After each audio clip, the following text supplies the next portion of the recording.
अस्सलाम वालेकुम नाज़रीन, सुबह बखैर। उम्मीद है आप सब खैर खैरियत से होंगे और दुआ है कि आज का रोज़ आपका एक खूबसूरत अंदाज में गुजरे, एक अच्छे अंदाज में गुजरे और अपने चेहरे पर भी मुस्कुराहट रखें और मुस्कुराहटें बांटने वाले बने, क्योंकि हमारे यहाँ ज़्यादातर आजकल चेहरों पर मुस्कुराहट कम, गुस्सा ज़्यादा, मायूसी ज़्यादा, ये चीज़ें ज़्यादा नज़र आती हैं। तो खुश रहना सीखें। लाजमी बात है, आज के हालात खुश रहने वाले नहीं हैं, लेकिन मुल्तान का मौसम खूबसूरत हो चुका है, तो इस मौसम को लाजमी इंजॉय करें। मुल्तान में जैसे कि फरवरी का इख्तिताम हुआ है, मार्च के महीने का आगाज़ हुआ है। फरवरी का महीना हमें और कुछ ना दे के गया हो, लेकिन एक खूबसूरत मौसम दे के गया है। कल से जो बारिश का सिलसिले का आगाज़ हुआ, तो कल से आज तक एक रिमझिम का सिलसिला जारी है। वक्फे वक्फे से एक खूबसूरत बारिश, हल्की हवा और एक खूबसूरत मौसम का एहसास हो रहा है। पहले मुल्तान में हम रोज़ाना बैठ के डिस्कस करते थे कि यार मौसम यकदम चेंज हो गया, गर्मी आ गई, टेम्परेचर ज़्यादा हो गया, बाहर आ रही है, लेकिन बाहर के जो रंग हैं वो नज़र नहीं आ रहे। लेकिन कल से जो मुल्तान का हमने मौसम देखा तो ये काफ़ी खूबसूरत मौसम है और हम सब ने तो कल शाम को भी इंजॉय किया और रात को भी हम दोस्तों के साथ बैठे रहे और सुबह जब मैं उठा तो उस वक्त भी रिमझिम का सिलसिला जारी था। तो आज एक खूबसूरत दिन है, तो उसको ज़रूर इंजॉय करें और उसके साथ साथ जिस तरह हम रोज़ाना बात करते हैं कि दुरूद पाक भी कसरत से पढ़ते रहें ताकि आप पर रहमतें, फजीलतें और बरकतें नाजिल हों। बाकी रहे मामला, कल सबको था कि शायद पेट्रोलियम मसनूआत में एक बार फिर इजाफा हो जाए, लेकिन कल वज़ीर ख़जाना ने कमाल सखावत का मुजाहरा किया और 5 रुपये फ़ी लीटर पेट्रोल सस्ता कर दिया है। तो एक इस मुश्किल टाइम में एक बेहतर फैसला है, बहुत बेहतर फैसला नहीं है, क्योंकि जब हुकूमत पेट्रोलियम मसनूआत में इजाफा करती है तो वो काफ़ी ज़्यादा होता है। 30 रुपये इजाफा होता है, 35 रुपये होता है, 22 रुपये होता है, लेकिन जब कमी की जाती है तो 5 रुपये, 4 रुपये, इस पे पब्लिक का रद्द-ए-अमल भी आ रहा है। ये तो खैर बातें होगी मुल्की हालात की, हमारे मौसम की और उसके साथ साथ हमारे जो रोज़ाना के मामलात होते हैं। हम आ जाते हैं अपने प्रोग्राम की जानिब भी। तो जिस तरह हम अपने प्रोग्राम में मुख्तलिफ मौज़ूआत पे बात करते हैं और हमारी कोशिश ये होती है कि हम इसमें मुख्तलिफ इशूज़ को भी डिस्कस करें, जो चीज़ें हमारे यहाँ एक पॉजिटिव तरीके से जारी हैं। सुबह सुबह हम कोई खूबसूरत बातें करें और उसके साथ साथ लोगों को भी बताएं कि वो किस तरह से इन हालात में बेहतर काम कर सकते हैं। हमारी ख़वातीन हमारे माशरे का एक अहम रोल है और हमारे 51% हमारी पॉपुलेशन का हिस्सा है और ख़वातीन के बगैर ये माशरा हम कह सकते हैं बिल्कुल अधूरा है। और कहा जाता है कि अगर ख़वातीन मर्दों के शाना बशाना काम ना करें तो वो माशरा तरक्की नहीं कर सकता। उस बात में कोई शक भी नहीं है, क्योंकि हम देखते हैं कि जो अगर हमने अपने माशरे को खूबसूरत बनाना है तो वो माँ के किरदार की सूरत में मौजूद होती है खातून, उसके अलावा बहन के किरदार की सूरत में मौजूद होती है, बीवी के किरदार की सूरत में मौजूद होती है। तो मुख्तलिफ सारे रूम में हमारी ख़वातीन मदद कर रही होती हैं, उसके साथ साथ खुद भी वो तमाम तरह जिम्मेदारी उठा रही होती हैं और वो इस बात का भी एहसास दिला रही होती हैं कि ख़वातीन किसी भी मैदान में कम नहीं। आज ख़वातीन की भी काफ़ी सारी तारीफ़ें हो गई, तो हम आपको अपने मेहमानों का तारुफ करा दें। तो हमारे साथ हमारी पहली मेहमान मौजूद हैं, सीनियर एग्जीक्यूटिव मेंबर हैं वुमेन चैम्बर ऑफ कॉमर्स की, सालिया हसन। वेलकम मैडम, कैसी हैं आप? अल्हम्दुलिल्लाह। सुबह बखैर। थैंक यू जी। उम्मीद है आपको भी आज मुल्तान का मौसम अच्छा लगा होगा। बहुत जबरदस्त। काफी दिनों बाद बारिश हुई। बिल्कुल, मुल्तान में तो बादल आते हैं, खुदाफिज शक्ल दिखाकर चले जाते हैं, बट वी रियली हैप्पी कि इस बार बरस भी लेकिन ये खुशगवार तब्दीली। बिल्कुल। तो इस मौसम को आपने एंजॉय किया? बहुत ज्यादा। कोई खाने में कोई डिश वगैरह, कोई पकौड़े वगैरह, या वैसे बैठ के चाय के साथ इसको एंजॉय किया? मैंने बारबेक्यू खाकर अपने बच्चों के साथ घूमकर एंजॉय किया। ये जबरदस्त है और इस तरह के मौसम कभी कभार मुल्तान में आते हैं और हमें ज्यादा खुश होने की जरूरत इसलिए शायद नहीं है, क्योंकि शायद इसके बाद जो गर्मी का आगाज होगा तो वो हम सबको वो जो खुशियां हैं हमारी जो इस मौसम की हैं वो फीकी पड़ जाएं। तो इसलिए ये जो टाइम है इसको खूब इंजॉय कर लें। हमारे साथ हमारे दूसरे मेहमान मौजूद हैं, हमारे रिपोर्टर हैं, जो कि हम टॉप स्टोरीज को डिस्कस करते हैं मुल्तान के मसाइल के हवाले से, मुल्तान के सरकारी इदारों में क्या हो रहा है, इन सारे मामलात को हम डिस्कस करते हैं। तो मौजूद हैं सैयद ज़ोहेब बुखारी। ज़ोहेब, कैसे हैं आप? अल्हम्दुलिल्लाह। कैसा रहा कल का दिन? कल हमने खूब एंजॉय किया, लेकिन आपने नहीं किया। वर्किंग में थे तो जिस तरह बारिश मैंने देखा कि जिस तरह बारिश को एंजॉय कर रहे थे, फुटबॉल खेलते मैंने आपको देखा। हाँ। कि जिस तरह ग्राउंड्स में हम लोग प्रैक्टिस के लिए कल हमें कहा गया कि बारिश है तो फुटबॉल ना खेलें, लेकिन हमने कहा कि इस मौसम में तो फुटबॉल खेलने का ज़्यादा मज़ा आएगा। और यकीनन मज़ा आया कि हम स्पोर्ट्स ग्राउंड में थे और हमारी पूरी टीम मुसलसल 1 घंटा हम खेलते रहो, काफ़ी हमने एंजॉय किया। तो एक और चीज़ भी हमने वहाँ पे सीखी कि हमारे अगर स्पोर्ट्स ग्राउंड आबाद हो जाएं तो हमारी जो सेहत है, हमारे जो मामलात हैं और जो हमारे जो सोच है वो भी काफ़ी बेहतर हो सकती है। क्योंकि वरना हम छोटी छोटी बातों पर लड़ते रहते हैं, तनकीद करते हैं, एतराज़ करते हैं, तो ये चीज़ें कम हो सकती हैं। चलिए ये गपशप तो जारी रहेगी। ज़रा हम आते हैं अपने मेहमानों की जानिब। सालिह हसन साहबा, आजकल जिस तरह मामला देख रहे हैं ख़वातीन के हवाले से अगर हम बात करें तो ख़वातीन का काफ़ी अहम किरदार है। आप क्या समझते हैं हमारे माशरे में ख़वातीन को एम्पावर करने की कितनी ज़रूरत है, और अगर हम अपनी ख़वातीन को एम्पावर कर दें तो किस हद तक बेहतरी आ सकती है?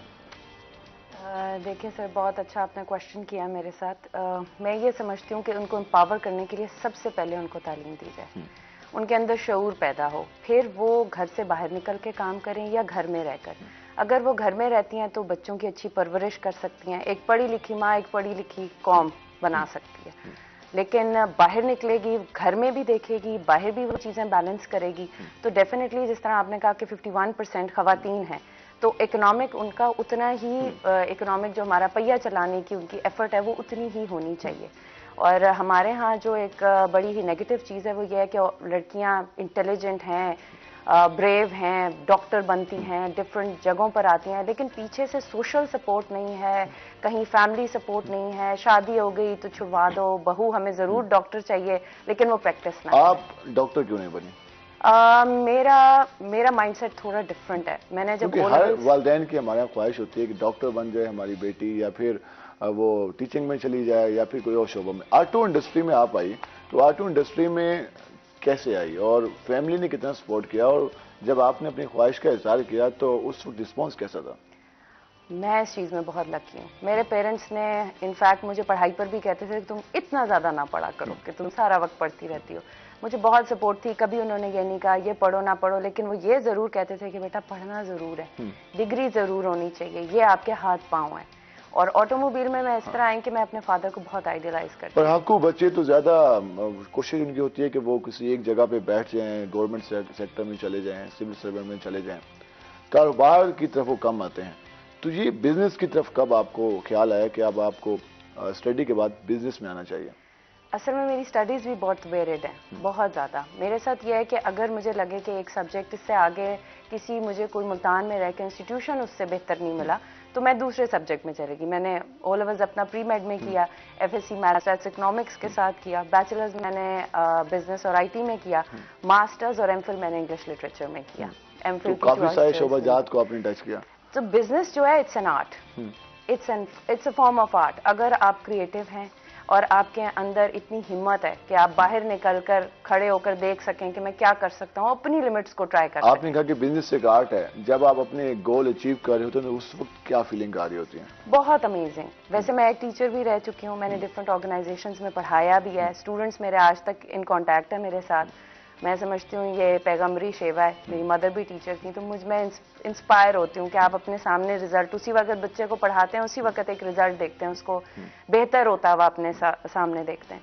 तो बिजनेस जो है वो एक इसी टाइप की चीज़ है कि जब मैं कोई भी अवार्ड हमें मिलते हैं या हम कोई भी किसी भी किस्म की बेहतरी की तरफ जाते हैं, अच्छे रिजल्ट्स मिलते हैं, तो ऑफ कोर्स एक सेल्फ सेटिस्फैक्शन है। और मैं बिजनेस पैसों के लिए नहीं करती। आई वॉन्ट कि हम साउथ पंजाब पढ़ाई में औरतों को आगे बढ़ने में सोशली काफ़ी पीछे है। हमें अपनी ख़वातीन को एजुकेशन के साथ एजुकेशन देना लाजमी है या स्किल्स भी सिखाना हमें लाजमी है? दोनों चीज़ें। यहाँ पर टेफ्टा है, डिफरेंट ऑर्गेनाइजेशंस हैं जो स्किल दे सकती हैं, बेहतर प्रैक्टिकल स्किल्स दे सकती हैं। और जो एजुकेशन है वो शऊर देती है आपको, वो बहुत ज़रूरी है। अगर आप में शऊर नहीं है, एक पॉजिटिव थिंकिंग नहीं है, आप देख रहे हैं अपने इर्द गिर्द, अभी आपने इंट्रोडक्शन में बताया, लोगों में पेशेंस नहीं है, हमारे अंदर वो तहम्मुल मिजाजी नहीं है। हम चाहते हैं कि अभी ये काम करें, अभी इसका रिजल्ट मिल जाए। मुल्क के हालात आप देखें किस तरफ जा रहे हैं, तो ओवरऑल चीज़ों को हम नहीं कोप अप कर पा रहे। शुरू में देखें तो नीचे से इंसान का पेट नहीं भरा हुआ, उसको सिक्योरिटी नहीं है।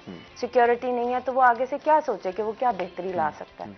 मैं उन बहुत कम फॉर्चुनेट लोगों में से हूँ जिसकी फैमिली ने भी सपोर्ट किया, हस्बैंड ने भी किया, बच्चे भी सपोर्टिव हैं।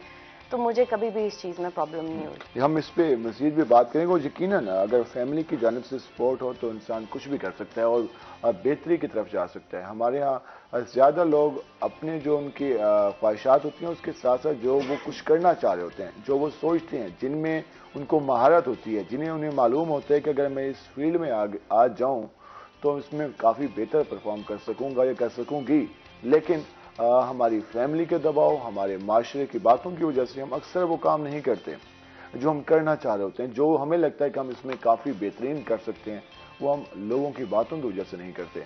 तो इस हमने जो चीज़ें इनको हमने कम करना होगा। जो हमारी पॉजिटिव चीज़ें, अगर हमारे फैमिली मेम्बर में कोई पॉजिटिव करना चाहता है, वो चाहता है कि वो जिस हमारे यहाँ फैमिलीज़ में है कि यार डॉक्टर बन जाओ, इंजीनियर बन जाओ, बाकी फील्ड्स में चले जाओ, कारोबार की तरफ ना आओ, तो इस हमने कंसेप्ट को ख़त्म करना होगा। हमने अपने जो फैमिली के मेंबर हैं और उसके अलावा अपने दोस्त हैं, अपने माशरे के लोग हैं, उनको सपोर्ट करना चाहिए, तो इसमें काफ़ी बेहतरी आ सकती है। ये बातें तो होती रहेंगी। हम सर आते हैं अपनी टॉप स्टोरीज की तरफ। सैयद ज़ोहेब बुखारी, मुल्क की हालात सामने हैं। FBI ने एक टारगेट रखा था और वो टारगेट अचीव नहीं हो सका, तो इसके असरात किस हद तक होंगे और FBI क्या अपना मौक़िफ़ पेश करता है? क्योंकि FBI की बात करें तो वो टैक्स जो घुसवारे हैं उनका भी टाइम गुजरा और बार बार नोटिस भी जारी किए गए, तो किस हद तक उनके टारगेट अचीव हुए हैं और जो उनके टारगेट अगर अचीव नहीं हो सके तो उसकी वजह क्या बयान कर रहे हैं? बिस्मिल्लाहिर्रहमानिर्रहीम। देखें कि जैसे टैक्स गोशवारे जमा करवाने की तारीख में सबको मालूम है कि 2 से 3 बार जो है वो कंटिन्यूसली हर माह के बाद जो है वो इजाफा करने में आया। इसकी एक बड़ी वजह है कि जिस तरह मुल्क जिन हालात से गुजरा, जिस तरह सैलाबी सूरत हाल थी, तो उसके बाद FBI ने कहा कि लोगों की मुश्किलात हैं, कोविड था, वो चीज़ें कलेक्टिव हो गई, तो लोगों की मुश्किलात में जो है वो इजाफा हुआ, इंडस्ट्रीज़ मुतासिर हुई, लोगों के कारोबार मुतासिर हुए, बिजनेस मुतासिर हुआ, बरामदात में जो है ये वजूहत तो मौजूद हैं। तो क्या जिन लोगों ने अब टैक्स अदा नहीं किए तो FBI कोई कार्रवाई का इरादा भी रखती है? बिल्कुल रखती है, लेकिन मेन फैक्ट जो FBI ने हमें बताया वो ये है कि लोग अब वक्ती तौर पे, अगर किसी ने घर लेना है या गाड़ी परचेज करनी है, अपने आप को फाइलर करने के लिए वक्ती तौर पे जो है वो FBI का प्लेटफॉर्म यूटिलाइज करते हैं, अपने आप को फाइलर करते हैं, रजिस्टर करवाते हैं, और उसके बाद सालाना जो गोशवारा होता है टैक्स, वो अदा नहीं करते। और जो अभी जो रेशो थी टैक्स अदा, यानी कि 50% से ज़्यादा लोगों ने टैक्स अदा ही नहीं किया था, तो ज़्यादातर जो रेशो थी उन लोगों की थी जिन्होंने वक्ती तौर पे अपना फ़ायदा हासिल किया, यूटिलाइज़ किया FBI को, उसके बाद FBI को लिफ्ट नहीं करवाई, तो उनके खिलाफ भी जो है वो कार्रवाई का इरादा रखती है। इसके अलावा लोगों के कुछ हालात जो है, कुछ इंडस्ट्रीज ऐसी हैं जो बदहाली का शिकार हैं, जो हम आगे भी चल के बात करेंगे, तो इंडस्ट्रियलिस्ट काफ़ी परेशान थे, तो वो ये भी वजह थी।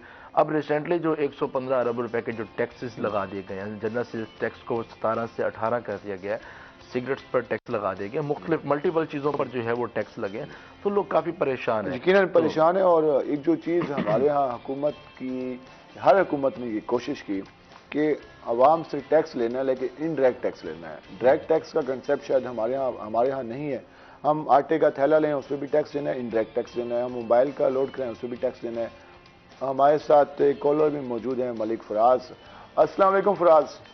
वालेकुम सलाम बिलाल भाई, कैसे हैं आप? अल्लाह का शुक्र। फराज कैसे हो, ठीक हो? अल्लाह का शुक्र। बिलाल भाई, तो एक तो फरवरी के हवाले से आपने बात की थी, वो तो फरवरी हमारे लिए तो फैंटास्टिक इसलिए गुजरा था कि 27 फरवरी को हमने भारत को सरप्राइज दिया था। कैसे? हाँ, वो एक सरप्राइज डे है। वो हमने भी इस ऑफिस में मिठाई तकसीम की थी, मुझे याद है।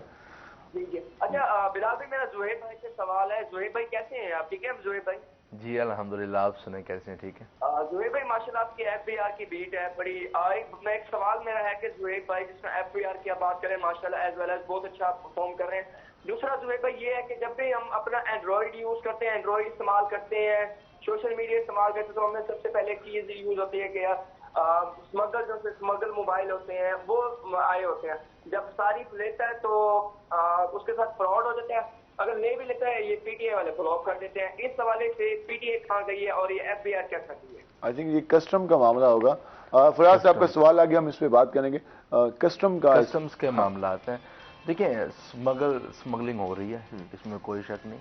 इसमें शहरी क्या किरदार अदा कर रहा है? देखिए, एक चीज़ जब स्मगल होकर आती है, आप सबसे पहले चेक करें कि आया कि ये PTA अप्रूव्ड है या नहीं है। सिंपल से एक चीज़ है, अगर PTA अप्रूव्ड है, इट्स मीन कि ये नॉन स्मगल्ड तो चीजें। चोर रस्ते हम भी तो चोर तलाश रस्ते, करते हैं, हाँ। तो वो हमें अवॉइड करना चाहिए। हमें ये डिस्कशन चलती रहेगी। इनका अच्छा है, हाँ। लेकिन अवेयरनेस के लिए हवाले से पता होना चाहिए कि पीटी, अगर आप पता करें कि पीटी अप्रूव्ड है, क्योंकि पीटी ने कुछ अपनी डेफिनेशन दी हुई है कि किस तरह आप स्मगलिंग का जो है मोबाइल स्मगल्ड है या नॉन स्मगल्ड है, तो पीटी ने कहा अगर आप हमसे इसको शेयर करें मामला को, तो हम आपको फौरन इस पर बता देंगे। शहरियों को इस पर खास करना चाहिए। कस्टम को भी इस हवाले से मजीद चीजें बेहतर करनी होगी। लेकिन हमारे यहाँ स्मगलिंग की बातें हो रही हैं, तो हमारे यहाँ कहीं पर पैसे की ऐसी रवानी नजर आती है कि बंदा देख के हैरान होता है। कल मुजफ्फरगढ़ के एमपी अब्दुल हई दस्ती के घर जब एंटी करप्शन ने छापा लगाया, तो वहां पर उनके घर में 15 करोड़ रुपए बरामद हुए। यकीनन उनकी शायद हक लाल की कमाई हो, लेकिन इल्जाम ये था कि वो जो कॉन्ट्रैक्ट हुए, जो ठेके हुए, तो उनमें उनको ये शेयर पहुंचता रहा। तो हमारे यहाँ ये मामला भी काफ़ी हैं, कहीं पर स्मगलिंग के इशूज़ हैं, कहीं पर करप्शन के इशूज़ हैं। तो हम कह सकते हैं जो माशरे की ये हालत है, तो उसमें सबका किरदार है, मजमूई किरदार है। ये बातें तो होती रहेंगी। हम अपने प्रोग्राम के सेगमेंट में जाते हैं, टुडेज वेदर। हमने तो स्टार्ट में बताया कि मुल्तान का मौसम काफ़ी सुहाना है, खूबसूरत है। सर हम अली रियाज से जानते हैं कि महकमा मौसमियात क्या कहता है और कब तक ऐसा मौसम रहेगा। अली, मुल्तान का मौसम आज तो अच्छा है, आगे क्या सूरत बनेगी? शहर मुल्तान में बहार के महीने का आगाज ही खुशगवार अंदाज से हुआ। गुज़श्ता रात से जो बूंदाबांदी का सिलसिला है वो जारी है। सुबह के वक्त भी हल्की फुल्की बारिश बरसी है, जिससे मौसम जो खासा खुशगवार हो गया है। और मार्च में जो दर्जात बढ़ने के इम्कानात है, उसके आगाज से ही उसके मौसम बिल्कुल बरक्स हो चुका है। इस वक्त मौसम खासा खुशगवार है और दर्जा जो वापस कमी की जानिब हो चुका है। बात की जाए मौसम के हवाले से, तो महकमा मौसम की तरफ से कहा यह जा रहा है कि आने वाले 2 रोज़ तक ये स्पेल रहेगा, यानी कि हल्की हल्की जो बूंदाबांदी और बारिश का सिलसिला है वो आने वाले 2 रोज़ तक जारी रहेगा। और इससे जो सबसे अहम बात है जो है कि मौसम भी खासा बेहतर होगा। आज भी आसमान पर स्याह रंग के बादल मौजूद है और कहा यह जा रहा है कि आज दिन भर और रात गए हल्की फुल्की बारिश जो है बरसेगी। ये स्याह रंग के जो बादल हैं ये किसी वक्त बरस सकते हैं, तो मौसम आज का खासा बेहतर रहेगा।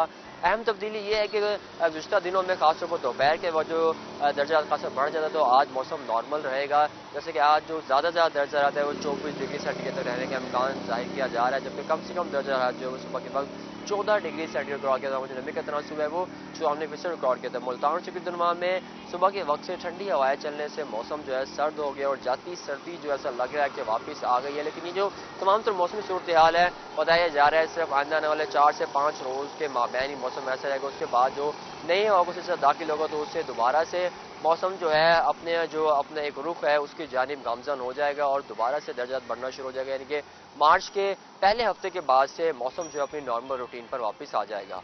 जी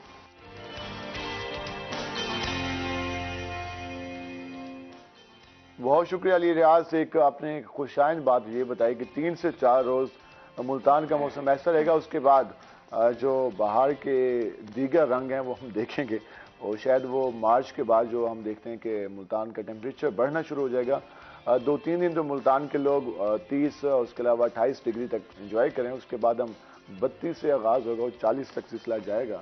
तो वो मार्च में जाएगा और अप्रैल में जाएगा और इस हकीकत तक भी हम पहुंच जाएंगे। हम जरा वापस आते हैं अपने मेहमानों की जानब। साले हसन साहबा, जिस तरह हमने ऑटो इंडस्ट्री के हवाले से बात की, पहले जरा हम इस इंडस्ट्री के मसाइल को भी डिस्कस कर लेते हैं। जिस तरह से कीमतों में इजाफा हुआ, जिस तरह डॉलर की रफ्तार बढ़ती जा रही है, रुकने का नाम नहीं ले रही। 15 दिन डॉलर रुकता है किसी जगह पे और 20वें दिन पता चलता है कि 15 से 20 रुपए मजीद आगे जाना है और कोई ब्रेक लग नहीं रही। हुकूमत कंट्रोल करने में नाकाम नजर आ रही है। तो कितना इफेक्ट इंडस्ट्री पे आया है, आप लोगों के बिजनेस पे कितना इफेक्ट आया और जो बाकी कारोबार हैं वो किस तरफ जा रहे हैं? इसका बहुत ही मनफी किस्म का एक इफेक्ट आया है हमारे बिजनेस पर। जितने भी OEMs हैं पाकिस्तान में, जितनी भी नई कंपनीज खुली हैं, वो भी बहुत परेशान है क्योंकि अभी वो खुली थी, सर मुंडाते ही ओले पड़ गए और पाकिस्तान की इकोनॉमिक हालत ये हो गई। गाड़ियों की LCs बंद हो गई, असेंबलर्स जो हैं वो अलग परेशान हैं, किट्स नहीं खुलेंगी, बुकिंग्स ली हुई हैं, लोगों को टाइमली देना है। फिर वही वाली बात, लोगों में पेशेंस नहीं है, वो ये नहीं देख रहे कि मुल्क के क्या हालात हैं। वो आते हैं, शोर मचाते हैं। बिजनेस जिस तरह पहले होता था कि आप पीस ऑफ माइंड के साथ करते थे, अब बहुत ही ऐसे समझें कि जंगी हालात होते हैं शोरूम्स पर। हर शोरूम का यही हाल है, जाते हैं कस्टमर्स, लड़ते हैं, आ जाते हैं, किट्स नहीं आ रही, टाइम पर बुकिंग्स नहीं हो रही। जो एक कारोबार करना चाहता है वो इस बात पे कारोबार करता है कि मैं जो कमिटमेंट करूंगा वो पूरी करूंगा। लेकिन इन हालात में कोई कमिटमेंट पूरी कर ही नहीं सक रहा। हो नहीं सक रही ना, उसकी हालात ही ऐसे बनते जा रहे हैं। फिर उसके बाद हमारी पेट्रो डॉलर इकोनॉमी है, डॉलर स्टेबल नहीं होगा, हमारा पेट्रोल क्या, हमारा दूध वाला क्या, हम जहाँ से बिस्किट लेते हैं, सौदा सल्फ लेते हैं, हर चीज़ की प्राइस बढ़ गई है।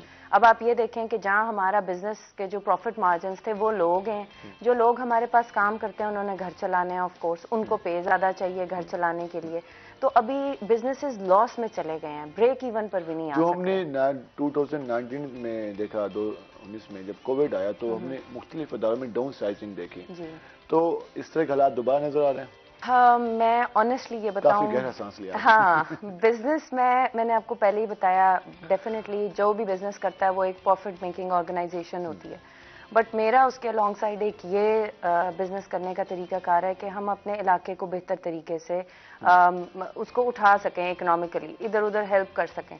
तो मेरा ये होता है कि मैं अपनी टीम को बुलाकर या उनको एक पॉजिटिव साइड दिखाती हूँ कि अगर ये हो रही है, आपकी पॉलिटिकल अवेयरनेस आपको ये कह रही है कि जाओ इसमें हिस्सा लो, तो मेरी तरफ से आपको कोई बंदिश नहीं है, but at the same time मैं उनको ये समझाने की कोशिश करती हूँ कि हमने मुल्क में सड़कों पर निकलकर लड़कर दंगा मुश्ती करके हम बेहतरी नहीं ला सकते।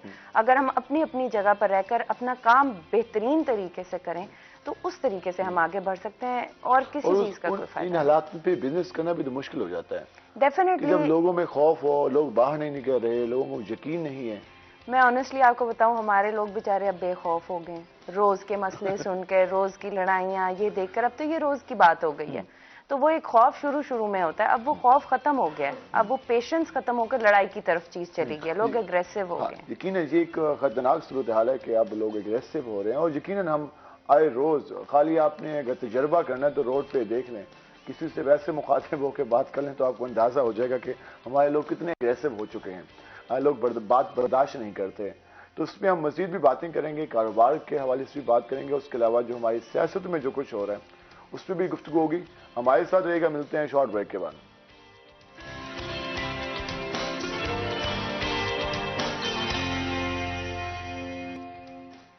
वेलकम बैक नाज़रीन। जिस तरह हम बात कर रहे हैं अपने प्रोग्राम में, मुख्तलिफ मौज़ूआत को हमने डिस्कस किया, जिनमें ऑटो इंडस्ट्री पे बात की, हमारी ख़वातीन को हम किस तरह से एम्पावर कर सकते हैं, उनको किस तरह से हम स्किलफुल बना सकते हैं ताकि वो जो काम करना चाहती हैं बेहतर तरीके से काम कर सकें, और सबसे ज़्यादा हम उनको किस तरह से एतमाद दिला सकते हैं, उनके लिए जो वर्किंग इन्वायरमेंट है वो किस तरह से बेहतर बना सकते हैं।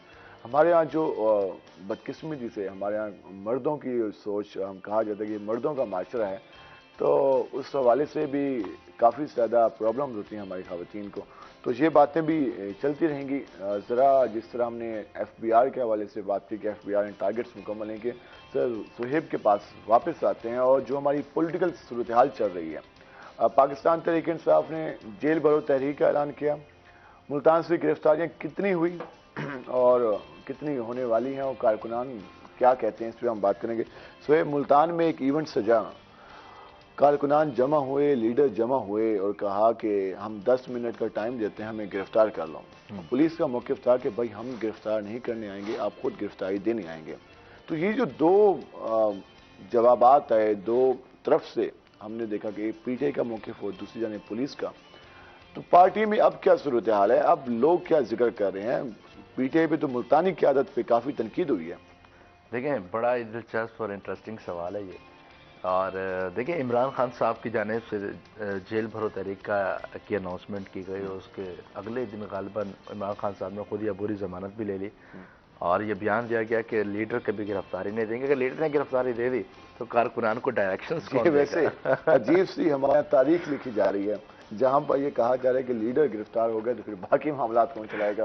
तो फिर कारकुनान गिरफ्तारी के लिए तैयार हैं, तो उनका जज्बा है, हम उनको तनकीद नहीं करते उन पर। लेकिन वाइस चेयरमैन पाकिस्तान तहरीक इंसाफ मखदूम शाह महमूद कुरैशी साहब जो हैं वो गिरफ्तार हैं 30 दिन। शाह साहब अटक में। हाँ, शाह साहब अटक में, और उनके जो बच्चे हैं वो उनको ढूंढते फिर रहे थे, और मेरे ख्याल में कल ही मुलाकात हुई है उनके बच्चों की उनसे।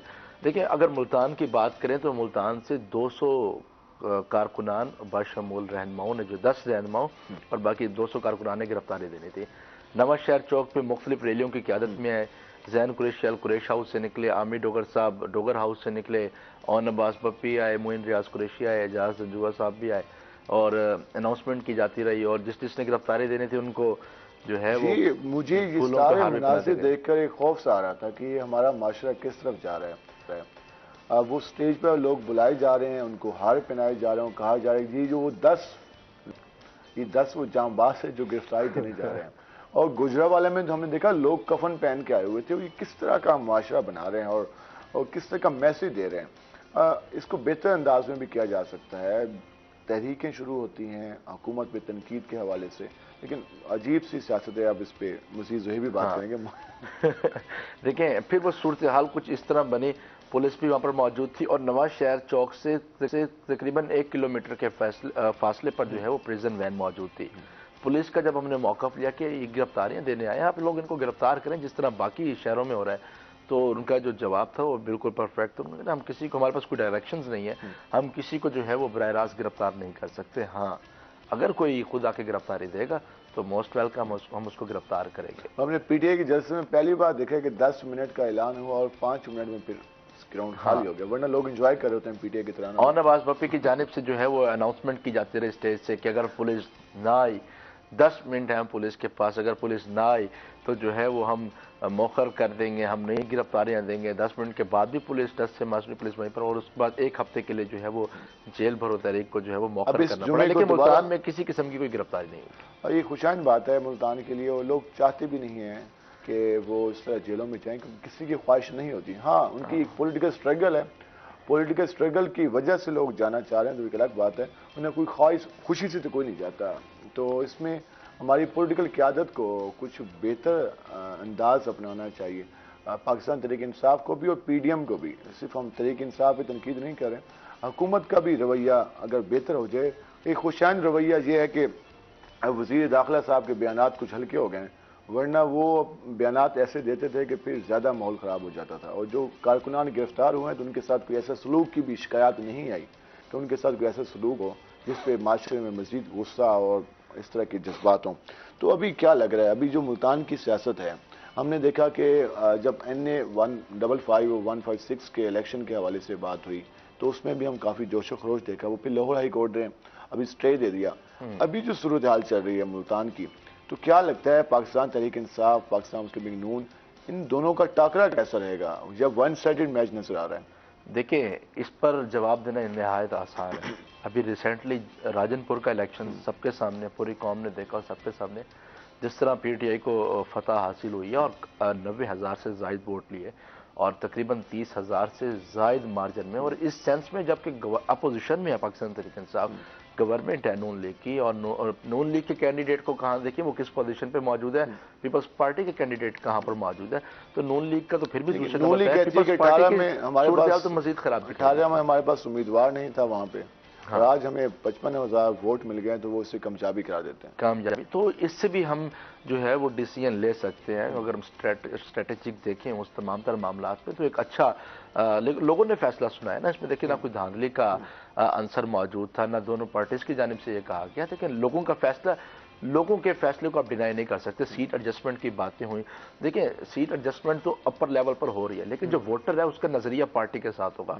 वो ये नहीं देखेगा कि अगर मेरी पार्टी नून के साथ मिल गई तो मैं नून को वोट दूंगा, तो उसका नजरिया डिस्टर्ब हो जाएगा। वो अपने वोटर, अपने लीडर के साथ होगा, वो उस वोट नहीं देगा अगर सीट एडजस्टमेंट हुआ। तो अभी ये मामला चल रहे हैं।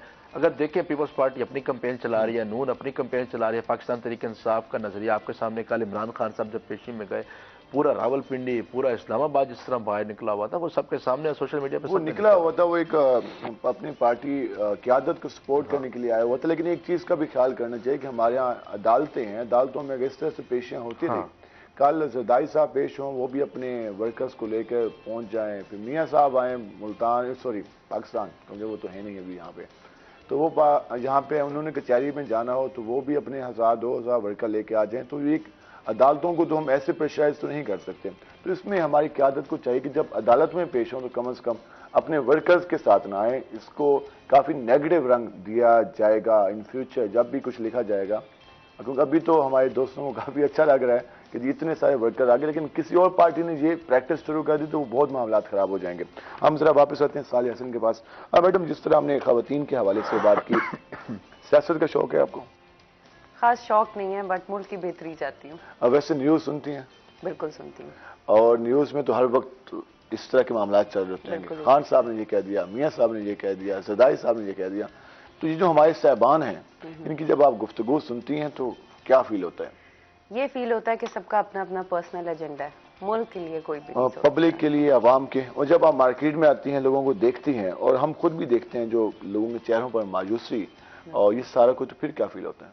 बहुत बुरा फील होता है। देखें, कायद-ए-आज़म ने इतनी जद्दोजहद की, इतने लोगों ने कुर्बानियाँ दी। मैं अपनी दादी की स्टोरी सुनती थी, इतनी हौलनाक पार्टीशन की, तो मैं ये सोचती हूँ कि जो लोग आधे से ज़्यादा उनमें से तो नहीं है इस दुनिया में, लेकिन जो हैं उनको कितनी तकलीफ होती होगी कि हमने कितनी सेक्रीफाइस की। अपना घर बार छोड़ना छोटी बात नहीं है। आज मुझे कोई कहे अपना घर बार छोड़ के दूसरी जगह चली जाओ, मैं कभी भी ना जाऊँ। I would never leave my place. तो मुल्क से प्यार बहुत है, सब कुछ है, लेकिन दुख बहुत होता है कि हर किसी का अपना पर्सनल एजेंडा है। हाँ, पर्सनल एजेंडा है और उस वजह से खराबी आ रही है। अच्छा, खवातीन के हवाले से बात करें, चैम्बर ऑफ कॉमर्स मौजूद है हमारे यहाँ, वुमेन चैम्बर भी मौजूद है, उसके अलावा बाकी स्मार्ट इंडस्ट्री के हवाले से भी मौजूद है। चैम्बर का किरदार कितना बेहतर हो सकता है, कितना बेहतर बनाया जा सकता है, और आप लोग कितना इस पे काम कर रहे हैं? अच्छा, अभी चेंबर को बाकी बाहर के डिपार्टमेंट्स की, जिस तरह पहले चेंबर एग्जीबिशंस करती थी, हमारा काफ़ी सारा रेवेन्यू इस कंट्री का 0.002% ही सही, लेकिन वो रेवेन्यू जनरेट होता था फॉरेन एक्सचेंज के ज़ुमरे में, जब ख़वातीन बाहर जाकर मेड इन पाकिस्तान के नाम से स्टॉल्स लगते थे ऑल ओवर द वर्ल्ड। आप बांग्लादेश में लगता था, इंडिया में लगता था, फ्रांस में, इटली में, साउथ अफ्रीका में, काफ़ी सारी कंट्रीज़ में लगता था। आज मेरा यह है कि मैं अभी भी जाती हूँ, हम लोग अपनी तरफ से चेंबर ऑफ कॉमर्स में ख़वातीन के लिए ये करते हैं कि हम ख़वातीन को ट्रेन करते हैं। पहले उनके प्रोडक्ट को उस मेयार के ऊपर लेकर आते हैं, इंटरनेशनल स्टैंडर्ड के ऊपर लेकर आते हैं, फिर उनको पॉलिश कर उनको थोड़ी ट्रेनिंग देकर अपने उनके प्रोडक्ट्स पहले हम खुद लेकर जाते हैं, बिकॉज इस वक्त हम टोटल अपनी पर्सनल पॉकेट से जा रहे हैं। गवर्नमेंट की कोई इसमें सपोर्ट नहीं है हमें। तो अब हमने टिडैप से बात की है, वो उन्होंने कुछ हाथ तो पकड़ाया है, देखें आगे क्या होता है, बट हमारी कोशिश ये है कि हम यहाँ से लेकर जाएं औरतों को। हमने मेड इन इंडिया को काफी ज्यादा, उनके प्राइम मिनिस्टर को भी देखा कि वो इस पे काफी ज्यादा स्लोगन बनाते हुए नजर आए, और अपने जो बिजनेस कम्युनिटी थी उसको उन्होंने सपोर्ट किया। ठीक है, वो हमारा हमसाया मुल्क है, हमारी काफी ज्यादा इश्यूज भी हैं, हम तनकीद भी करते हैं उनके मामला पे, लेकिन वहां पे उन्होंने इस स्लोगन को काफी ज्यादा किया, लेकिन हमारा मेड इन पाकिस्तान पे ज्यादा काम नहीं हो रहा। आप यकीन करें कि अभी हम इस पे बात करेंगे, ब्रेक का टाइम हो गया, तो ब्रेक से वापस आएंगे तो मेड इन पाकिस्तान, इस पे हम बात करेंगे कि इसको किस तरह फरोग दे सकते हैं, हुकूमत को क्या करना चाहिए, इस पे बात होगी। हमारे साथ रहेगा, मिलते हैं शॉर्ट ब्रेक के बाद।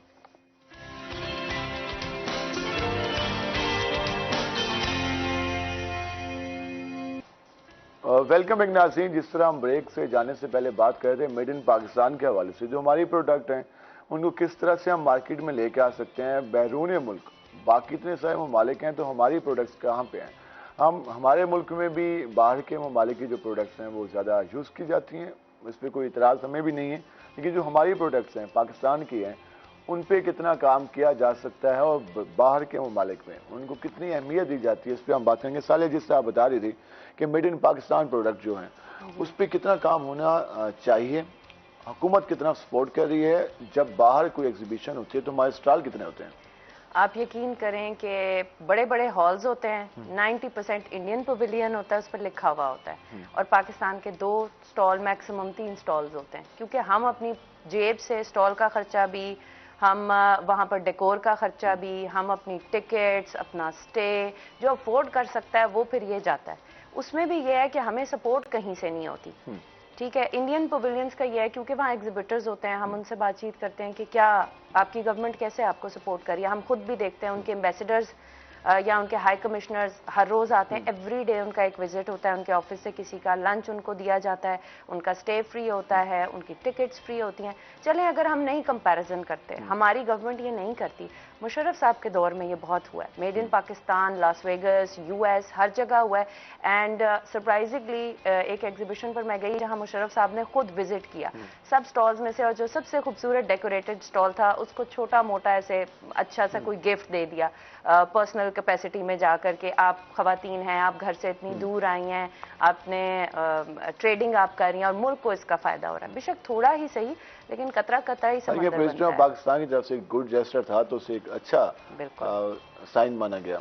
बहुत उससे बहुत लोगों की वो कहते हैं ना एक्साइटमेंट बढ़ गई, काम करने का। हमारा इंडस्ट्री उस सतह पे तो काम कर नहीं रही, टेक्सटाइल सनत थी वो भी आजकल सवाल पजीर है, जो हमारी लोकल सनत है उसको हम इंटरनेशनल लेवल पे किस तरह से वहां पर रख सकते हैं, पेश कर सकते हैं, उस पर किन किन चीजों पे काम हो सकता है? अच्छा, उस पर ऑलरेडी हम एक ब्रेन चाइल्ड हमने किया है, उस पर हमने एक प्लान किया है, अभी सोचा है। प्राइवेटली लोग इसमें आ रहे हैं, गवर्नमेंट की तरफ से तो हमें कोई फिलहाल उम्मीद नहीं है और मेरा नहीं ख्याल कि गवर्नमेंट आगे बढ़ेगी। पहले टिडैप होती थी, एम्पावर्ड होती थी, वो हेल्प आउट करती थी, समेडा थी, काफ़ी ऑर्गेनाइजेशंस अभी भी एग्जिस्ट कर रही हैं, लेकिन उनकी कोई वायबिलिटी नहीं है इकोनॉमिकली। अगर आप बेशक अपने स्टेटिस्टिक्स भी चेक कर लें, उससे हमने प्लान ये किया है कि प्राइवेटली लोग जो है, हम लोग ढूंढ रहे हैं जो डाइंग आर्ट है, जिस तरह हमारा मुल्तान में आपका कैमल बोन के ऊपर काम कार्विंग हुई भी होती है, हमारे लेदर के शूज़ हैं, हमारे लेदर स्किन के लैंप्स हैं, ब्लू पॉटरी है,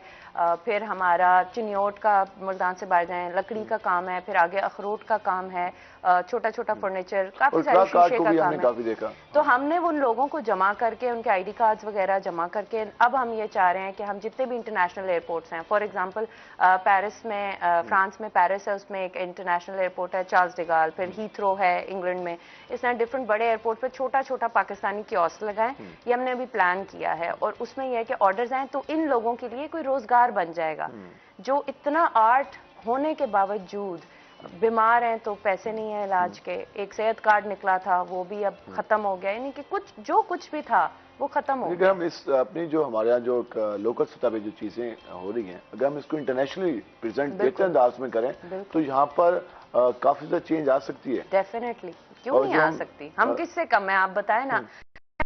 आइडियोलॉजिकल स्टेट्स हैं, एक पाकिस्तान है और एक इजराइल है, तो हम पहले हैं। और मेरे ख्याल में अगर हम आइडियोलॉजिकल स्टेट हैं, हम सेकुलर स्टेट है, हमारी आप ये देखें Multan is the second oldest living city in the world, तो हमारे पास कितने, इधर मंदिर इतने थे, इधर हमारे पास घंटा घर है, गेट्स है, वॉल्ड सिटी है, खूनी ब्रिज है, मुल्तान है, पूरा वॉल सिटी है। आप ये देखें कि कितने लोग आए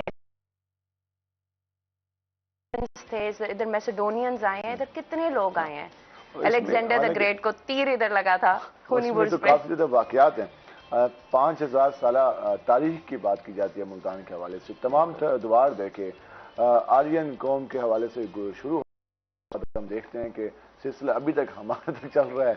तो फिर आप अंदाजा लगा लें, लास्ट टाइम इटली की गवर्नमेंट ने काफी फंड दिए मुल्तान वॉल स्ट्रीट के हवाले से, कोई 80 करोड़ से ज्यादा के फंड से, लेकिन उस पर भी हम देखते हैं कि जितना काम हुआ। आप ये देखें, हमारी जो वर्ल्ड सिटी है, हर गेट की एक हिस्ट्री है, उसके गेट्स कहाँ हैं, प्रिजर्वेशन कोई नहीं है। हमारी घंटा घर की घड़ी, दैट्स नॉट देयर एनीमोर, जो है दैट इज नॉट वर्किंग। तो हमारी हिस्ट्री हम खुद खत्म कर रहे हैं, एक हमारा बहुत रिच हेरिटेज है, हम लेकिन उस पर काम नहीं हुआ। ज़ोएब, आप इसमें क्या ऐड करेंगे कि जिस हद तक हमारे यहाँ हिस्टोरिकल प्लेसेस हैं, आप अंदरून शहर में रिपोर्टिंग भी कर रहे होते हैं, मैं जब मियांवाली से मुल्तान आया तो मेरे लिए काफ़ी ज़्यादा एक बिल्कुल ही एक खूबसूरत एहसास था कि यार कितनी खूबसूरत जगह है, इतनी तारीखी जगह है और बिल्कुल ही हटके। तो जब बाकी लोग आएंगे बैरूनी मुल्क से तो उनके लिए कितना खुशगवार होगा। आप इस पर क्या कहेंगे, कितनी ज़्यादा जगह हैं लेकिन हम उस पर काम नहीं हो रहा?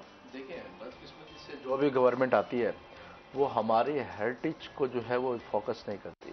हमारे नदीम कुरैशी साहब है, उन्होंने जो है वो अंदरून में काफ़ी वर्क किया और कमिश्नर साहब ने भी जो है वो ताहिर भट्टो साहब जब डिप्टी कमिश्नर साहब थे तो हमने इनोग्रेशन सेरेमनी हुई थी दिल्ली गेट पे, उसको जो है वो रोशन किया गया था, लाइटिंग की गई थी और उसको जो है वो जिस तरह बनाया गया, लोगों के बैठने के लिए वहाँ पर बेंचेस रखे गए थे, तो वो एक अच्छा इनिशिएटिव था। फिर दौलत गेट चौक की बात करें जहाँ पर चौक के ऊपर जिस तरह फवारे को और इस तरह मोमेंटम, छोटे छोटे कामों पे भी अगर दिलचस्पी ली जाए तो बेहतरी आ सकती है। मोनूमेंट्स जिस तरह बनाए गए, तो अगर इस पर ये होता है कि एक दफा प्रोजेक्ट बन जाता है लेकिन उसके बाद उसको केयर टेकर बात काटूँ ज़ोएब की, एक बदकिस्मती का लफ्ज़ मैं कुछ ज़्यादा यूज़ करता हूँ हर प्रोग्राम में। हमारे यहाँ जो तारीखी प्लेसेस हैं, चाहे हमारे यहाँ किला कोना कासिम बाग है, कोई भी हमारे पास अगर टूरिस्ट आ जाए तो वॉशरूम तक हमारे पास नहीं है, इससे मैं और क्या हम बात कर सकते हैं। तो इस तरह का अंदाज है। हमारे अंदरून शहर की बात कर लें, हमारे किला कोना कासिम बाग, तो इन चीज़ों पे तो काम हो सकता है। इसके लिए करोड़ों रुपए नहीं चाहिए, चंद लाख रुपए हो जाए तो उसमें भी काम चल जाएगा, लेकिन दिलचस्पी लगता है किसी की नहीं है। मैं वैसे थोड़ा सा इसमें ऐड करूंगी कि हमारे यहाँ तो प्राइवेटली भी लोगों में इतना जज्बा है अपने मुल्क को बेहतर करने का, अपनी जगह को। मेरे ख्याल में प्राइवेटली भी अगर आप लोग ये कोई आइडिया फ्लोट करते हैं, अपने चैनल के तवसुत से करते हैं, आपको इतने फंड्स आ जाएंगे कि आप हम गवर्नमेंट को किसी ना किसी तरीके से सपोर्ट दे सकते हैं, अपनी एक्सपर्टीज देकर कर सकते हैं, मॉरली हम सपोर्ट करके दे सकते हैं, वहां मौजूद होकर कर सकते हैं, हम किसी को जानते हैं वहां से काम करवा कर दे सकते हैं। तो ये वो काम कराने वाले बने तो काम असल में काम हम करना भी चाहें तो हमें गवर्नमेंट ही रोक देती है। हुकूमत की तरफ से जो हमारे एडमिनिस्ट्रेटर बैठे होते हैं, हमारे जो डीसी साहबान है, हमारे कमिश्नर साहबान है, बाकी इवेंट्स के लिए तो वो फंडिंग ले लेते हैं। हम देखते हैं कि उन्होंने लास्ट टाइम एक शो घुड़सवारी का शो कराना था, तो उसके लिए पूरे शहर से पैसे इकट्ठे भी हुए और उसके लिए जनरेट भी हो गया। लेकिन जो उस तरह के अवामी काम हो उसके लिए फिर फंड्स के इश्यूज आ जाते हैं। मैं वो बात कर रहा था कि जब कोई बाहर से कोई टूरिस्ट आते हैं तो हम उनको मसाजिद में लेके जा रहे होते हैं, जिस मसाजिद में भी लेके जा रहे होते हैं वो भी ज़ेर तामीर होती है, और कभी हम उनको किले पे ले जाते हैं, कभी हम यानी कि हम उनको अंदरून का विजिट नहीं कराते, कुछ तो सिक्योरिटी की वजह से नहीं जाते, जो कि असल हमारा जो विरसा है वो अंदरून में है, कि जहाँ पर पुराने जो मंदिर वहाँ पर मौजूद है, जहाँ पर असल विरसा है उसको तो हमने रेनोवेट कर दिया, किले को रेनोवेट कर दिया। असल जो लोग रहते कैसे थे अपनी ज़िंदगी का, आज भी लोग तंग तंग गलियों में, एक बंदा भी बहुत मुश्किल से वहाँ से गुजरता, आज भी लोग उसी हालत में वहाँ पर रह रहे हैं। हमें उन चीज़ों को उजागर करना चाहिए। सिर्फ वहाँ पे जो बिल्डिंग्स हैं, पुरानी बिल्डिंग्स, उनके सिर्फ अगर हम दरवाजे देख लें ना, वो 2-3 मिनट तक आप दरवाजों से नजर नहीं हटा सकते। बिल्कुल इसी तरह वो इतना आपको आंखों में खींच रहे हैं, आप देखते रहते हैं बना कैसे है। ये सारी चीजें हैं। लास्ट मिनट है, क्या मैसेज देना चाहेंगे मुख्तसरन? मैं सबको ये मैसेज देना चाहूंगी कि आप प्लीज खवातीन अपने आप को किसी तरीके से दिल में ये ना समझें कि आप मजबूर हैं। हाँ, इस पे अगर काम आप करते कुछ रहें ठान लें तो आप सब कुछ बहुत शुक्रिया सालिया हसन, आप हमारे प्रोग्राम में। ज़ुहैब बुखारी, आपका बहुत शुक्रिया हमारे प्रोग्राम में। नाज़रीन, आपने ये गुफ्तगू जानी और हमारी कोशिश थी कि हम वुमेन एम्पावरमेंट के हवाले से बात करें, जो हमारे यहाँ बिजनेस है उसको भी टच करें। हम मजीद भी बात करेंगे। जब ब्रेक से वापस आएंगे तो हमारे साथ नए मेहमान मौजूद होंगे, हमारे साथ रहेगा। मिलते हैं शॉर्ट ब्रेक के बाद।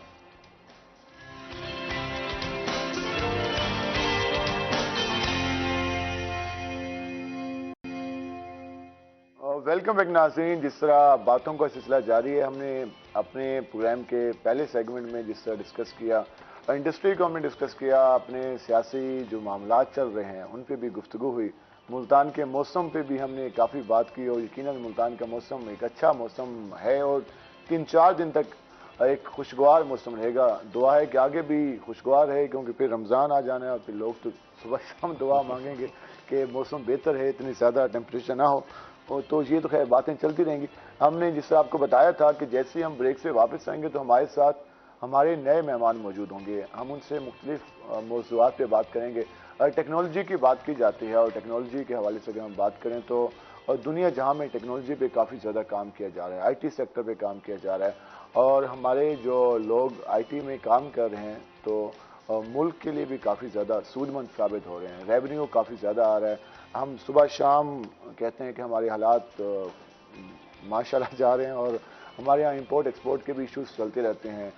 बात की जाती है कि इनकम को हम जनरेट कैसे करें, बाहर से डॉलर कैसे यहाँ से लेके आएँ, तो उसके लिए नए तकाज़ों की ज़रूरत है। नए तकाज़ों को जब अडॉप्ट करेंगे, जिनको दुनिया फॉलो कर रही है, तो यकीनन हम भी अपने लोगों को अगर वो चीज़ें सिखा दें तो काफ़ी ज़्यादा चेंज आ सकती है। जो हम एक गवर्नमेंट जॉब का हमारे यहाँ कंसेप्ट है, हमारे बाप दादा में ये कंसेप्ट था कि जी सरकारी मुलाजम मिल जाए तो सुकून आ जाएगा। तो इस सुकून से निकल के अगर हम कुछ नया करने लग जाएं, नई जो जिद्दत आ रही है उसको अपनाना शुरू कर दें, तो उसमें काफ़ी ज़्यादा चेंज आ सकता है। उससे हमारा मुल्क भी तरक्की कर सकते हैं, हम खुद भी काफ़ी ज़्यादा अपनी लाइफ को चेंज कर सकते हैं। तो ये तो खैर गपशप हो गई। आपको अंदाज़ा हो गया वो कि हम किन चीज़ों पे बात करेंगे। हमारे यहाँ आजकल कंप्यूटर के हवाले से बात ज़्यादा की जाती है। हमारे यहाँ हुकूमत ने, गुज़िश्ता हुकूमतों ने नौजवानों को लैपटॉप भी दी है और कहा कि वो इसको यूज़ करें, इससे स्किल सीखें, ताकि वो एक स्किलफुल बन सकें और मुख्तलिफ जगहों पे काम करने के काबिल हो सकें। हमारे यहाँ लिटरेचर पे, सिलेबस पे ज़्यादा फोकस किया जाता है, प्रैक्टिकल चीज़ें कम सिखाई जाती हैं। हमारे यहाँ बाज़ का जब भी किसी चीज़ का ट्रेंड चलता है तो हम सारे उसके पीछे लग जाते हैं। जब उसमें क्वालिटी हम नहीं दे सकते तो फिर हम कहते हैं कि यार इसमें इतना काम नहीं है, मज़ा नहीं आ रहा, इसमें हम पीछे जा रहे हैं। तो क्वालिटी पे किस तरह काम किया जा सकता है, स्किल्स को किस तरह से हम इम्प्रूव कर सकते हैं। हम सुबह शाम आप गली मोहल्लों में आजकल बहुत सारे कोर्सेज हो रहे हैं, लेकिन उस तरह से काम होना चाहिए जिससे हम अपने हमसाया मुल्क को देख लें, इंडिया को। कि आईटी सेक्टर में कितनी तरक्की कर चुके हैं, आईटी सेक्टर में कितना काम कर चुके हैं, एप्लीकेशंस पे कितना काम हो रहा है। हमारे यहाँ कॉपी तो कर लिया जाता है मुख्तलिफ एप्लीकेशंस को, लेकिन हमारे यहाँ कोई नई एप्लीकेशंस जिसको पूरी दुनिया उसको फॉलो कर रही हो तो उस पर कितना काम हो रहा है। इन सारी बातों पे बात करेंगे और हम आपको ज़रा अपने मेहमानों का तारुफ करा दें। तो हमारे साथ मौजूद हैं डॉक्टर सदाकत अली रामिद साहब, डायरेक्टर जो हैं इंजीनियरिंग कंप्यूटर एप्लीकेशंस में ये इन्होंने स्टडी की हुआ है और उसके अलावा शंघाई यूनिवर्सिटी से इन्होंने पीएचडी मुकम्मल किया है। हम उनसे ज़रा आज जानेंगे कि आईटी सेक्टर में किस तरह से काम हो सकता है, हमारे यहाँ जो एप्लीकेशंस बन रही हैं, जब जो नौजवान इस फील्ड में आना चाहते हैं उसके तकाजे क्या हैं और किस हद तक काम होने चाहिए। डॉक्टर साहब आपको खुश आमदीद। जी थैंक यू। उम्मीद है आप खैरियत से होंगे। अल्हम्दुलिल्लाह। मुल्तान का मौसम पहले से बात कर लें। बहुत रोमांटिक और बहुत अच्छा हुआ है, प्यारा लफ्ज यूज किया, बहुत ही यानी कि लोग भी इंजॉय करते हुए देखे गए हैं। आपको कैसा मौसम पसंद है? मुझे रेनिंग ज़्यादा लाइक करता हूँ मैं, क्योंकि हम ऑलमोस्ट 7-8 साल से चाइना में रहे हैं। तो जब आप शंघाई में थे तो वहाँ मौसम कैसा रहता है? वहाँ मौसम नॉर्मल होता है, गर्मियों में इतनी खास गर्मी नहीं होती, ठंडी हवाएं चल रही होती हैं, तो सर्दियों में ज़्यादा ठंड होती है, बर्फबारी भी हो जाती है सम टाइम, और इस तरह डिफरेंट है। तो मुल्तान का मौसम जब 6-7 साल चाइना में गुजारने के बाद वापस मुल्तान है? मुल्तान में बस मुश्किल तो है, लेकिन अल्हम्दुलिल्लाह अपने कंट्री के लिए काम करना है, अपने जो माशरे को ऊपर लेके आना है, तो उसके लिए ज़ाहिर है फिर पीआरएफ करते हैं, एसी वगैरह की हेल्प ले लेते हैं। लेकिन इस तरह का मौसम है तो उसको फिर यादगार बनाते हैं। हाँ जी अल्हम्दुलिल्लाह, और बनाना उसको कैप्चर कर लेते हैं मोबाइल के अंदर, फेसबुक पे लगा देते हैं, और बस ये है अल्हम्दुलिल्लाह। इतने सारे हमारे यहाँ लम्हात हैं जिनको हम खूबसूरत बना सकते हैं, और जो इस तरह के मौके हैं तो अपने माइंड से जो आपके मुख्तलिफ टेंशन होती हैं, मुख्तलिफ चीज़ों के बारे में सोच, उनको ज़रा कुछ लम्हे के लिए स्किप करें और इस मौसम को एंजॉय करें। क्योंकि ये मुल्तान में फिर आपको 4 महीने बाद ही नसीब होगा, तो उसको आज ही एंजॉय कर लें। डॉक्टर साहब, हम जिस तरह बात करते हैं कंप्यूटर के हवाले से, बात करते हैं आईटी सेक्टर के हवाले से, deep learning, machine learning, artificial intelligence, मुख्तलिफ इसमें चीज़ों पे काम किया जा रहा है, इनके हवाले से बताइएगा कि ये बुनियादी तौर पर ये क्या है और इस पर किस तरह से मजीद काम किया जा सकता है, हमारे यहाँ काम कितना किया जा रहा है इस पर? बिस्मिल्लाहिर्रहमानिर्रहीम। मैं सबसे पहले हज़रत अली करमलवा जो कि कॉल से स्टार्ट करता हूँ कि अगर आपने अपने बच्चों को जदीद टेक्नोलॉजीज़ ना सिखाई तो आप दुनिया से पीछे रह जाएंगे।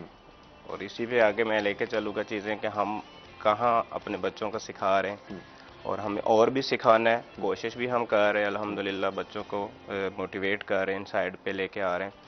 एक्चुअली जो डीप लर्निंग या मशीन लर्निंग या आर्टिफिशियल इंटेलिजेंस का कॉन्सेप्ट है वो यही है कि हम सिस्टम्स को, कंप्यूटर्स को इस काबिल बना दें बगैर एक्सप्लिसिटली प्रोग्राम्स के कि वो परफॉर्म कर सकें। कोई हम उनको टास्क दें, जैसे वॉइस रिकग्निशन सिस्टम्स हैं, जैसे आर्टिफिशियल इंटेलिजेंस की जो टेक्नोलॉजीज़ हम यूज़ करके इसको ऑपरेटिंग जैसे होते हैं ऑपरेशन वगैरह, उनको हम लेके आ सकते हैं। इमोशन सेंसर्स को हम यूज़ करते हैं, ठीक है। तो इन चीज़ों को जो मैंने चाइना में देखा, मैं अपना एक्सपीरियंस बच्चों के साथ भी शेयर करता हूँ, और अल्हम्दुलिल्लाह ऑलमोस्ट 2018 से कीप इन टच हूँ NCB&E मुल्तान सब कैंपस के साथ।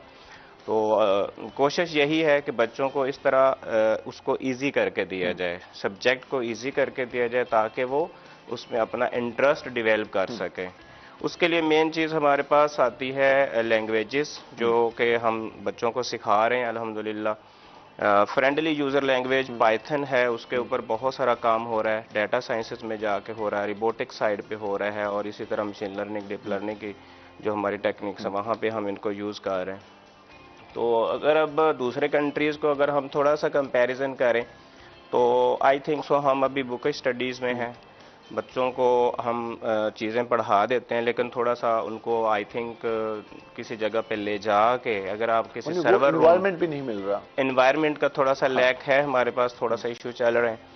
फॉर एग्जांपल आपने किसी कंपनीज में जाके उनको विजिट करवाना है, तो वहाँ पे अप्रूवल लेना, और फिर बड़े मसले मसाइल होते हैं, फिर वो कहते हैं जी हमारा कॉन्फिडेंशियल चीज़ें हैं। पहले हमारे उस तरह कंपनीज काम भी नहीं कर रही। हाँ जी, मतलब आपने किसी नेट सर्वर का सिस्टम दिखाना है बच्चों को, या फॉर एग्जांपल कोई और हाईली जो हमारी एप्लीकेशंस चल रही होती हैं वो दिखाना, मतलब हार्ड में वो थोड़ा सा हमारे लिए थोड़ा सा इशू आ जाता है, जैसे राउटर्स हो गए, स्विचेस हो गए और इस तरह की चीज़ें अगर हम लेते भी हैं तो वो फिर बच्चों को उसके ऊपर रेंट या जो भी है वो पे होता है, पे करना पड़ता है।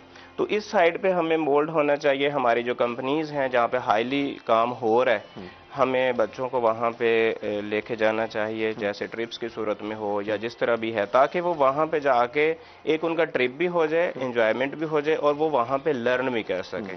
अब इश्यूज आ रहे, मेरी लास्ट जॉब रही है पेप्सी हेड ऑफिस में, तो अब यकीन करें कि हमारे पास कुछ बच्चे आते थे आईएसपी के या इस डिफरेंट ऑर्गेनाइजेशन जब दो भी आ रहे होते थे, तो हम उनको यही गाइड करते थे कि बेटा हमारा काम है इन चीज़ों को याद कर लेना। ठीक है, हमारा काम, देखिए इन्वेंशन हुई पड़ी है दुनिया के, हमारा काम है उस मशीन के बारे में नॉलेज रखना कि वो कैसे परफॉर्म करती है, इसको यूज कैसे कर सकते हैं। इसको हम टूल्स कहते हैं, जैसे एक्सेल है, वर्ड है, पावर पॉइंट है, इसी तरह ओरेकल बेस्ड टूल्स होते हैं जो कि बच्चे को अगर सिखा दिए जाएं तो वो मैक्सिमम लेवल पे बच्चा कमा सकता है। लेकिन हमारे यहाँ एक थोड़ी सी ये भी है कि लोग डिग्रीज की तरफ भी जाते हैं, साथ अपनी जॉब्स भी कोई ना कोई कंटिन्यू रख रहे हैं। लेकिन मैं थोड़ा सा उसको करता हूं कि आपने एक जॉब अगर आप कर रहे हैं तो उसको भी अच्छे तरीके से करें और दूसरी जॉब को भी आप अच्छे तरीके से परफॉर्म करें। आप अपना कोई साइड बिजनेस कर रहे हैं, मुमकिन है कि आप एक टाइम में दो चीजें लेके चल सकें? जैसे आज ऑनलाइन चीजें आ चुकी हैं, मल्टीमीडिया का दौर है, व्हाट्सएप आप यूज कर सकते हैं, ठीक है, तो उसमें बेनिफिट्स हैं। क्योंकि अब मैंने जब चाइना में देखा तो वहां पे जो बच्चे थे ज्यादातर बुक स्टडी से दूर थे, वो जाते थे अपने म्यूजियम्स के अंदर। तो मैं कई दफ़ा कोर्ट भी किया, Shanghai science and technology museum, मैं 3 दफ़ा वहाँ गया था, लेकिन मैं 3 दफ़ा उसको पूरा नहीं देख सका था, थक जाते थे। उसके 12-14 फ्लोर्स हैं, तो हर फ्लोर के ऊपर एक नई दुनिया आबाद थी।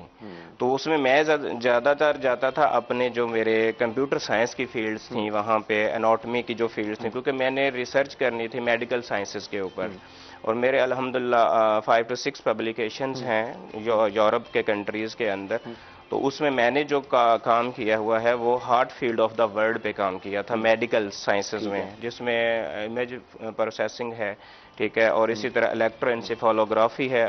मुल्तान के अल्हम्दुलिल्लाह मेरे साथ एक डॉक्टर आइज़ के प्रोफेसर हैं और एक ब्रेन के प्रोफेसर हैं, मैं उनका नाम भी लेना बहुत अच्छा पसंद करूंगा, इधर ही होते हैं मेडिकेयर हॉस्पिटल में, डॉक्टर शाहिद महमूद बुखारी साहब, बहुत अच्छा मेरा उनके साथ टाइम गुजरा।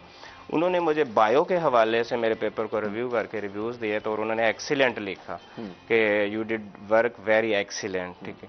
तो इसी तरह हमें अपनी अब रियल प्रॉब्लम की तरफ जाना है, तो उसमें से ये हम कैसे जा सकते हैं, यही चीज़ें पढ़ के, मशीन लर्निंग, डीप लर्निंग और ये सारी। तो इसका मैं कोडिंग साथ कोड करता जाता हूँ कि हमारे पास कोर्सेरा है, वो उधर से मैंने भी सीखी हैं ये टर्म्स। उधर हमारे पास वर्चुअल यूनिवर्सिटी है, जैसे उनके आपको बच्चे क्वेश्चंस करते हैं कि सर देखें अब हम कहाँ से रेडी करें, जो बुक स्टडी है या आप हमें जो पढ़ा रहे हैं तो वो इतना इनफ नहीं है, फॉर एग्जांपल। क्योंकि वहाँ जिस तरह म्यूजियम बने हुए हैं यहाँ तो वो वाला कंसेप्ट ही नहीं है। हाँ जी, हाँ जी, हाँ जी, हमें आई थिंक सो उस तरफ थोड़ा सा बच्चों को लेके जाना चाहिए। हमारे नौजवान टैलेंट है, उनमें टैलेंट है, भी चाहते हैं, ऑफ कोर्स, वो वाला एनवायरनमेंट भी नहीं है, लेकिन उसके बावजूद भी करना चाहते हैं। जी जी जी, ऑफ कोर्स। अगर आप एक बंदे को मसरूफ रखते हैं किसी काम के अंदर, छोटी छोटी उसको असाइनमेंट्स देते हैं, तो वो अपना बेस्ट परफॉर्म कर सकता है।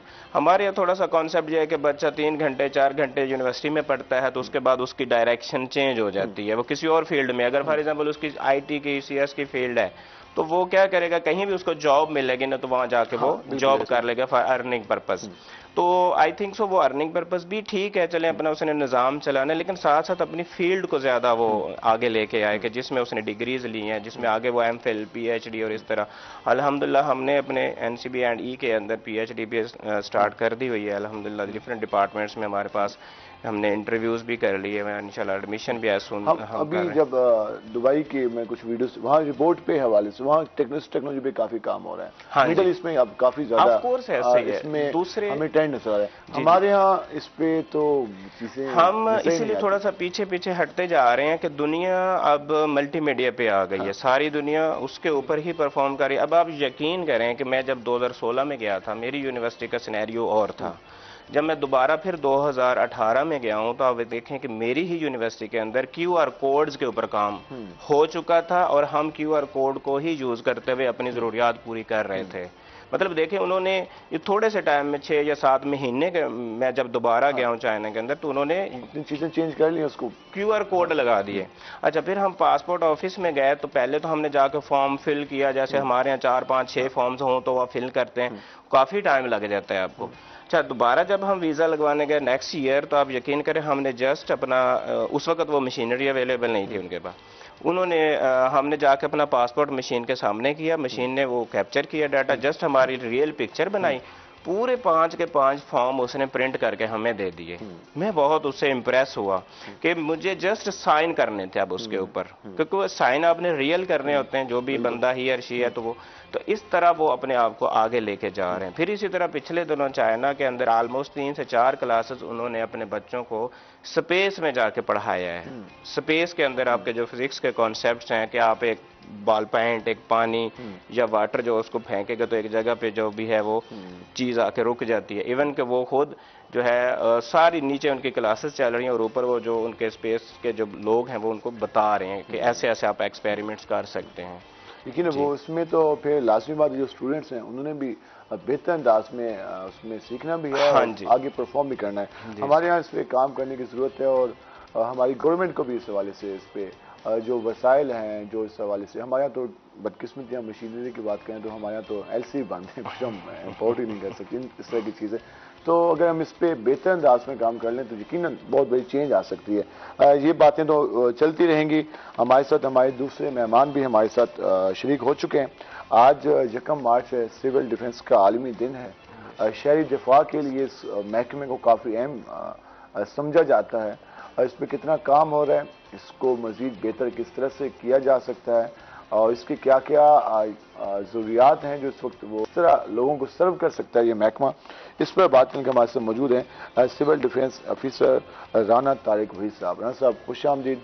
Thank you. उम्मीद आप खैरियत से होंगे। अल्हम्दुलिल्लाह। आज मुल्तान का मौसम अच्छा है, प्लेजेंट है काफी। कैसे एंजॉय किया?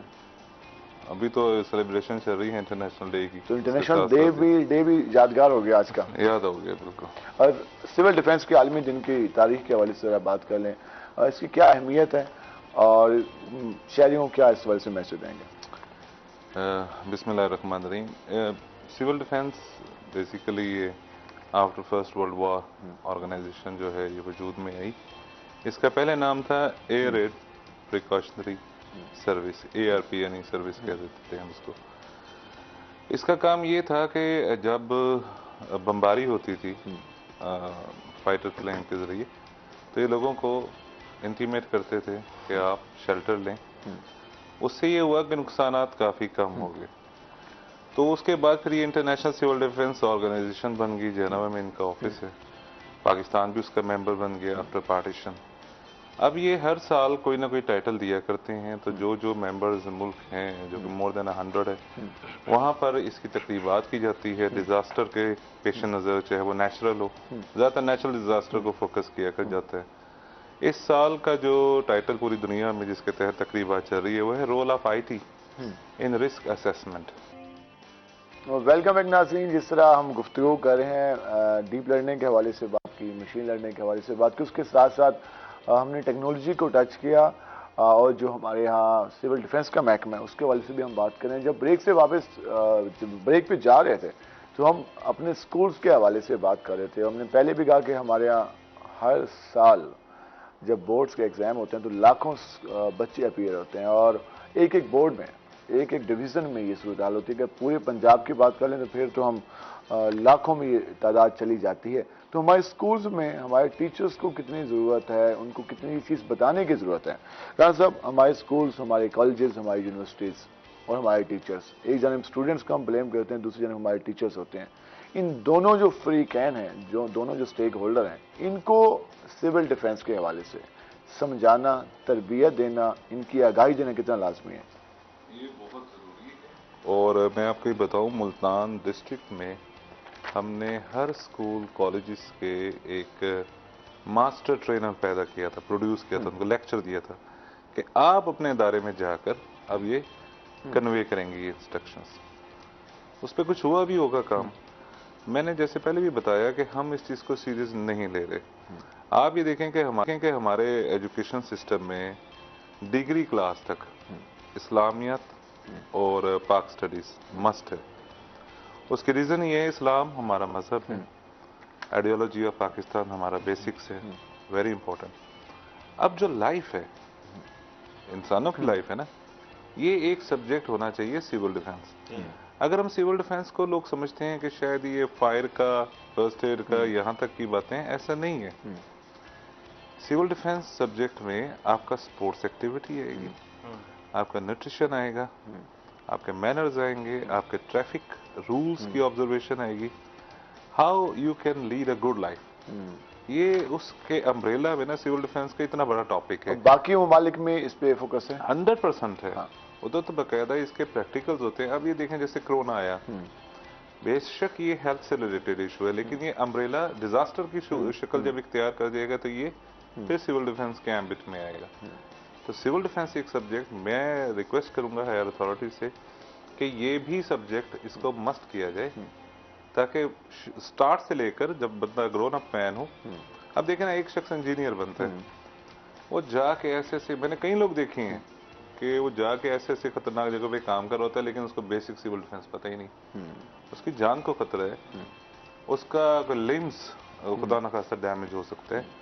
हमारे बहुत से डॉक्टर्स हैं ऐसे प्रोफेशनल, वो अपनी उसमें रिसर्च में आई मीन स्टडीज में इतने ज्यादा इन्वॉल्व है कि वो स्विमिंग नहीं आई उन्हें, ड्राउनिंग हो रही है या इस तरह की सूरत में उसने अपने वो कम से कम जो हमारे यहाँ आता है मिटिगेशन ऑफ जो रिस्क है या हैजर्ड है वो कितना हो सकता है, उस पर कोई काम ही नहीं हो रहा।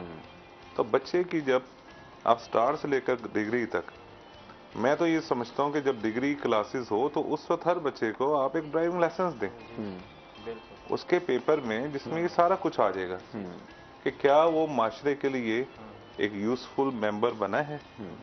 तो ये सिविल डिफेंस का जब सब्जेक्ट होगा, जब वो पढ़ेंगे, जब उसके प्रैक्टिकल होंगे, तो मेरा ख्याल में उसको किसी भी, यानी वो एक बड़ा मुफीद बाशूर किस्म का इंसान साबित होगा माशरे के लिए। तभी जाकर ये बेहतरी मुमकिन है। हमारे यहाँ एक रवायत रही है कि हमारे यहाँ सिलेबस में जो निसाब पढ़ाया जाता है, बाज़ का तो वो गैर ज़रूरी चीज़ें भी ऐड हो जाती हैं, लेकिन जो चीज़ें लाजमी हैं, इंसान की जो शऊर सिखाती हैं, इंसान को ज़िंदगी गुजारने का तरीका बताती हैं, तो वो चीज़ें भी हमें नहीं मालूम होती। अब अगर हम मैं अपनी बात कर लूँ या हम अपनी यूनिवर्सिटी के बाकी दोस्तों की बात करें, तो तकरीबन सबको सिविल डिफेंस के हवाले से तरबियत नहीं है, नहीं मालूम कि किस तरह से हमने अपने आप को सेव रखना है, किस तरह से हमने, अगर हमारे सामने कुछ हादसा हो जाए तो हमने किस तरह से हेल्प करनी है।